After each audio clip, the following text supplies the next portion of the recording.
এমন সময় গিয়েছে আমরা হরিচাঁদকে চিনি নাই, তাই আমি মুর্শিদপুরের মাটিকে ও মানুষকে আমার হরিসম মনে করি। যদি ভক্তবৃন্দ, এই আপনাদের সেই থানা হরিবাসর এই কার্তিক মাসের 26শে কার্তিক শুভ বৃহস্পতিবার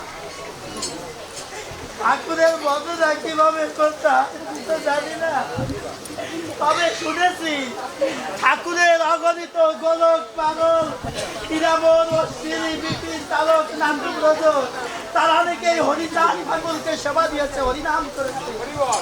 তাই আমি মনে করি আমার হরি ঠাকুরের এই যে অগণিত গোলক তারক হীরামন বসে আছে, আমি তাদের চরণে এই ভিক্ষা চাই।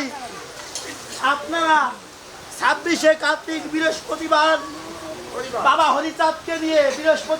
হরিচাঁদকে নিয়ে শুভ দিবস করে 27শে কার্তিক এই মুর্শিদপুর থানা হরিবাসর এবং ঠাকুরের সেই মহোৎসব করে আমাদের এই হরিচাঁদের পদধূলি আর আপনাদের পদধূলি দিয়ে আসবে, যাতে যে এই জগতে যতদিন থাকি আমরা যেন এই ভক্ত আর ভগবানের দাস দাসী হয়ে এই মানব যেন সাহায্য করতে পারি, এই ভিক্ষাই আপনাদের।